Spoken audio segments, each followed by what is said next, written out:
Salam saudara-saudara yang terkasih dalam nama Yesus Kristus. Selamat berjumpa kembali dalam channel ini untuk mendengarkan firman Tuhan.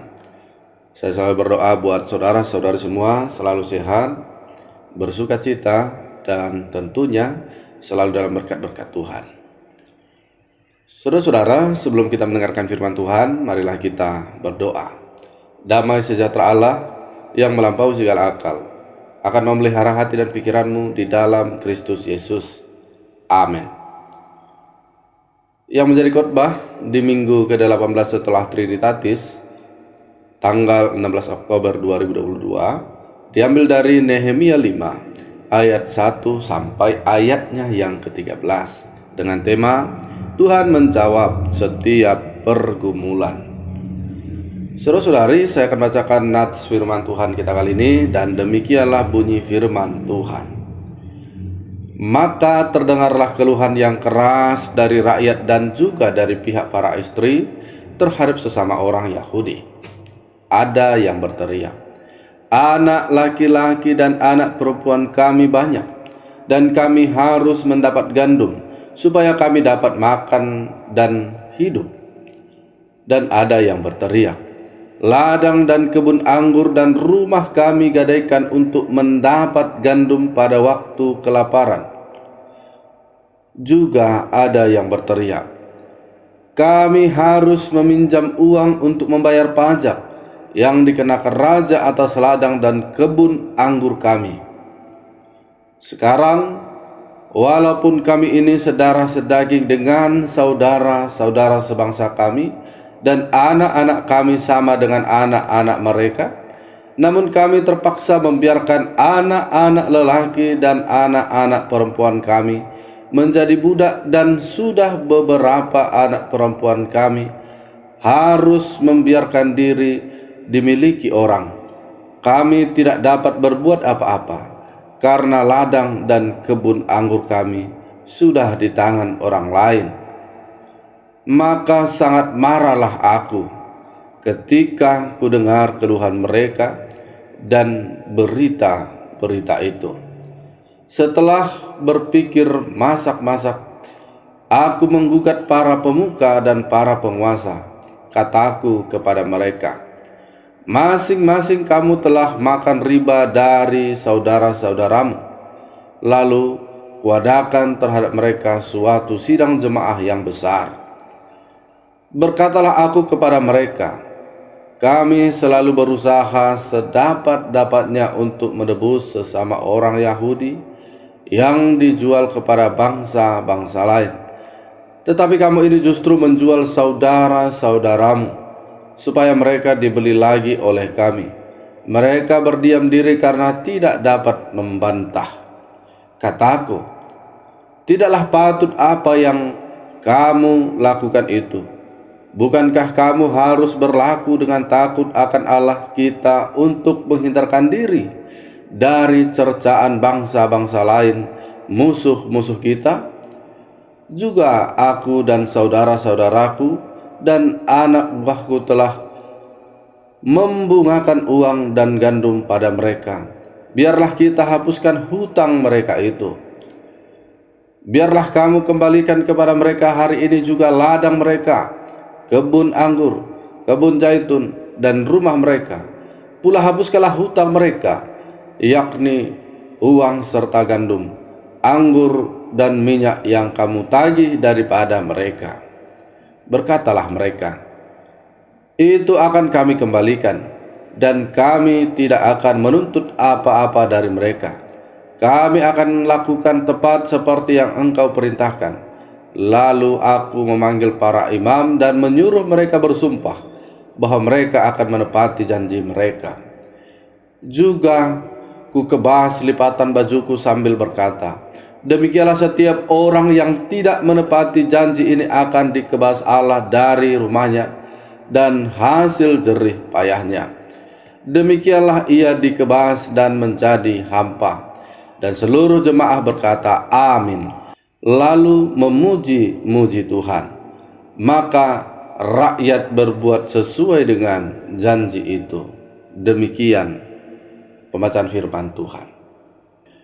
Saudara-saudara yang terkasih dalam nama Yesus Kristus, ada sebuah lirik lagu seperti ini.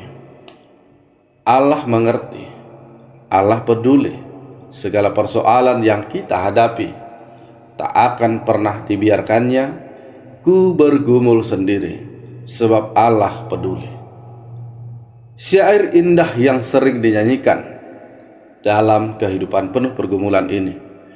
Tentu saja lirik lagu ini bukan sekedar kata-kata indah tanpa makna, saudara-saudara. Sebab kepedulian Allah sungguh nyata pada setiap kita umatnya. Dan kenyataan itu dapat kita lihat juga dalam khotbah kita kali ini. Bagaimana Allah menjawab pergumulan Nehemia dan umat Israel. Maka dari itu mari kita simak khotbah ini lebih lanjut lagi. Saudara terkasih, perikop bacaan kita saat ini adalah sebuah kisah tentang bagaimana seorang pemimpin seperti Nehemia yang takut akan Tuhan membela warganya yang miskin dan mengalami pemiskinan terstruktur oleh pemerintahan dan para pembesar saat itu. Sehingga ada banyak masyarakat Yehuda ataupun Israel yang mengeluh karena kondisi tersebut. Saudara-saudara, ada beberapa hal yang perlu diuraikan dalam nats khotbah ini mengenai kondisi keluhan orang-orang Israel tersebut. Yaitu yang pertama, Nehemia dan umat yang kembali dari pembuangan sedang disibukkan dengan pembangunan ulang tembok Yerusalem.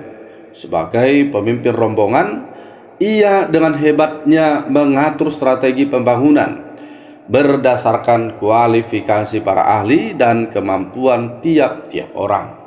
Namun pembangunan rupanya tidak berjalan dengan mulus karena ada beberapa orang menjadi perusuh dan penentang pelaksanaan pembangunan itu. Kemudian yang kedua, saudara-saudara, pembangunan terus berlanjut, tetapi rupanya kondisi pasca kembali dari pembuangan membuat kemampuan finansial sebagian besar umat tidak mampu membiayai kebutuhan hidup di tanah gersang yang telah ditinggalkan 70 tahun itu. Banyak dari mereka mengalami kelaparan sehingga terlilit hutang dan terjebak dalam sistem jual beli budak saat itu. Lalu yang ketiga, saudara-saudara, rupanya ada yang mengambil kesempatan di tengah-tengah kesempitan dari orang banyak yang menderita pada waktu itu. Hal ini dapat kita lihat pada ayat 5, di mana demi kelangsungan hidup, akhirnya mereka yang miskin berhutang pada saudara mereka sebangsa yang memiliki tingkat ekonomi yang lebih baik. Cara berhutang dilakukan dengan sistem riba atau sistem bunga yang mencekik para orang-orang miskin tersebut. Dan ketika tidak mampu membayar karena bunga yang tinggi itu, maka keluarga penghutang menjadi jaminan dan kemudian menjadi budak dari saudara sebangsanya sendiri. Sungguh menyedihkan kondisi seperti ini, saudara-saudara. Lalu, apa yang dilakukan oleh Nehemia sebagai seorang pemimpin pada masa kacau ini? Yang pertama yang kita lihat adalah bahwa ketika Nehemia mendengar keluhan itu, reaksi Nehemia adalah sangat marah. Nehemia segera berhenti bekerja dan dengan penuh seksama duduk mendengar jeritan golongan yang tidak mampu yang datang padanya. Mengapa Nehemia sangat marah? Sekian tahun umat Israel menderita oleh bangsa luar. Tanah yang berlimpah susu dan madunya itu kemudian dikuasai oleh bangsa lain. Nyatanya, saudara-saudara, ketika Tuhan membawa mereka pulang dan menikmati kebebasan, justru umat kembali mengalami penindasan dan perbudakan, pemerasan, dan juga perampasan hak yang justru hal itu dilakukan oleh saudara ataupun bangsa sendiri.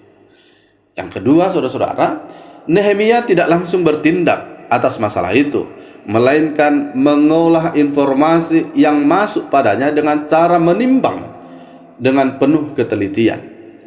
Itulah yang digambarkan pada ayat 7, di mana Yeremia menggunakan wibawa kekuasaannya dengan memanggil para pejabat dan pemuka sebagai sumber segala masalah tersebut. Tanpa ragu dan khawatir, saudara-saudara, Nehemia membuka kesalahan mereka di depan mata mereka.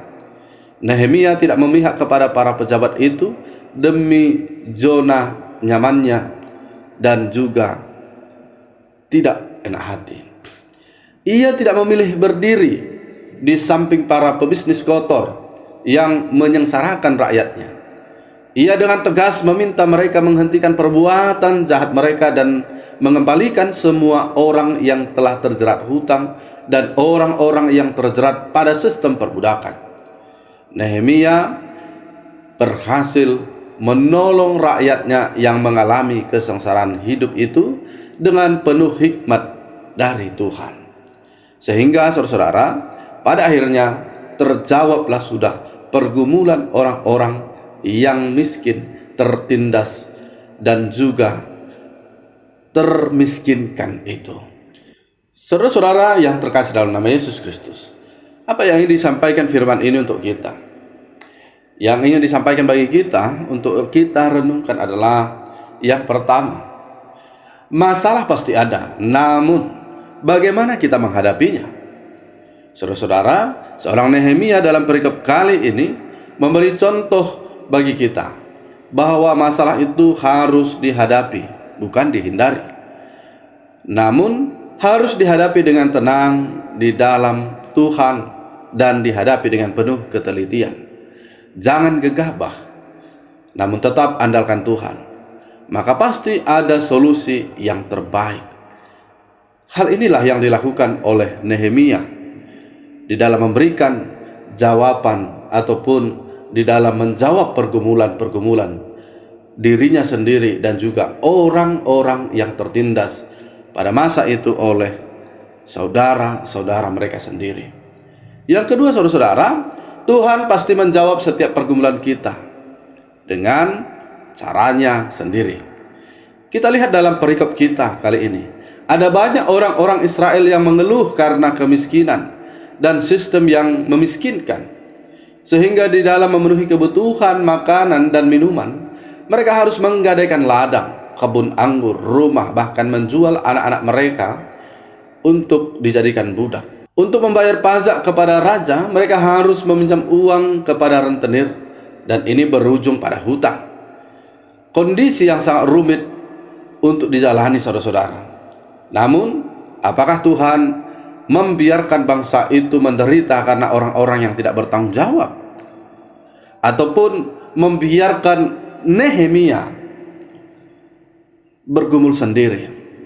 Tentu tidak, saudara-saudara. Allah ternyata menjawab pergumulan orang-orang Israel yang tertindas itu dengan memakai seorang Nehemia yang bijaksana dan takut akan Tuhan untuk melepaskan mereka dari jerat hutang, jerat perbudakan oleh saudara sendiri, jerat sistem yang merugikan masyarakat. Dan juga Nehemia juga dibantu oleh Tuhan untuk menyelesaikan masalah-masalah yang sedang dihadapi di tengah-tengah bangsanya. Saudara-saudara terkasih dalam nama Yesus Kristus, demikianlah tentunya dengan kehidupan kita. Ada banyak pergumulan, ada banyak yang kita keluhkan, entah itu persoalan ekonomi, persoalan keluarga, pendidikan, bisnis ataupun usaha, dan banyak hal-hal lainnya. Namun perlu untuk kita ketahui bahwa Tuhan tidak pernah membiarkan kita bergumul sendiri. Namun Allah akan menolong kita dengan cara-cara yang tidak ketahui, sebab Allah bisa memakai segala sesuatu untuk mendatangkan kebaikan. Seperti yang dikatakan dalam Roma 8 ayat 28 yang berkata, kita tahu sekarang bahwa Allah turut bekerja dalam segala sesuatu untuk mendatangkan kebaikan bagi mereka yang mengasihi Dia, yaitu bagi mereka yang terpanggil sesuai dengan rencana Allah. Nah, inilah yang terjadi pada situasi kehidupan orang-orang Israel pada nats khotbah kita kali ini, di mana Allah memakai Yeremia untuk menjawab ataupun untuk melepaskan mereka dari pergumulan-pergumulan mereka yang berat. Maka dari itu saudara-saudara, marilah kita pasrahkan saja setiap pergumulan kita pada Allah kita di dalam Yesus Kristus, yang mampu menjawab dan juga melepaskan kita dari setiap pergumulan kita. Saudara-saudara, ada sebuah ilustrasi seperti ini. Pada saat Perang Dunia Kedua, ada seorang tentara Amerika yang terpisah dari unitnya di sebuah pulau di Pasifik. Karena pertempuran yang sangat gencar, penuh asap dan tembakan, dia terpisah dari rekan-rekannya. Sementara dia sendirian di dalam hutan, saudara-saudara, dia mendengar tentara musuh mulai mendekati tempat persembunyiannya. Berusaha untuk bersembunyi, dia mulai naik ke sebuah bukit dan menemukan beberapa gua di sana. Secara cepat, dia merangkak masuk ke dalam salah satu gua. Dia merasa aman untuk sementara, namun dia menyadari jika tentara musuh melihatnya merayap ke atas bukit, mereka pasti akan segera memeriksa semua gua dan membunuhnya. Dalam gua itu, dia mulai berdoa kepada Tuhan. Katanya, "Tuhan, jika ini kehendak-Mu, tolong lindungi aku. Apapun yang terjadi, aku tetap mencintai-Mu dan mempercayai-Mu. Amin." Setelah berdoa, dia bertiarap dan mulai mendengar tentara musuh mulai mendekatinya.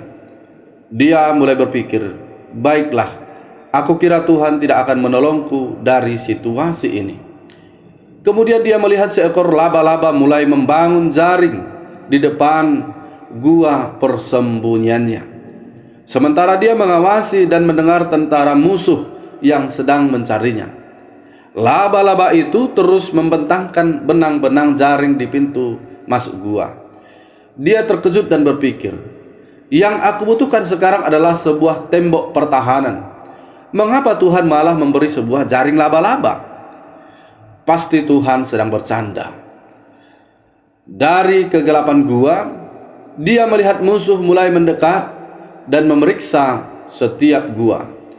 Dia bersiap-siap untuk melakukan perlawanan terakhirnya. Namun ada yang membuatnya heran. Karena tentara musuh hanya melihat sekilas ke arah gua persembunyiannya. Setelah itu mereka pergi begitu saja. Tiba-tiba dia menyadari bahwa ternyata jaring laba-laba yang ada di pintu gua telah membuat gua itu terlihat seperti belum ada seorang yang memasukinya. Karena kejadian itu, dia berdoa dan minta ampun kepada Tuhan karena sudah meragukan pertolongan Tuhan. Dan dia berkata, "Tuhan, ampunilah aku. Aku lupa bahwa di dalam Engkau jaring laba-laba menjadi lebih kuat daripada dinding beton seperti yang aku harapkan." Saudara-saudara yang dikasihi oleh Tuhan, dari ilustrasi ini kita bisa melihat bahwa laba-laba dipakai Tuhan untuk menjawab pergumulan si tentara itu. Padahal sesungguhnya yang diminta bukanlah jaring laba-laba, tetapi tembok pertahanan. Saudara-saudara, cara Tuhan memang sulit terselami untuk menolong kita. Namun yang pasti adalah Ia akan menjawab setiap pergumulan kita. Maka dari itu, jangan pernah ragukan Tuhan di dalam kehidupan kita. Demikian firman Tuhan, mari kita berdoa. Bapa dalam surga, terima kasih buat segala berkat-Mu, kasih karunia-Mu yang telah kami rasakan dalam kehidupan kami. Dan demikian saat ini Tuhan, kami disapa kembali oleh firman Tuhan. Biarlah Tuhan kami semakin sadar bahwa Engkau selalu menjawab setiap pergumulan kami dengan cara Tuhan yang tidak bisa kami pahami. Oleh karena itu Tuhan, hari ini kami mengimani bahwa Engkau pasti akan menjawab setiap persoalan-persoalan hidup kami. Dan demikianlah juga Bapa di surga pada saat ini. Setiap pendengar firman Tuhan, jemaat Tuhan, biarlah Engkau tetap Tuhan memberkati, memelihara kehidupan mereka. Dan setiap dosa-dosa kami juga Tuhan, kami kembali serahkan kepada Tuhan. Ampuni kami, supaya kami layak menerima kasih karunia Tuhan di dalam kehidupan kami. Dalam nama Yesus kami berdoa dan bersyukur. Amin.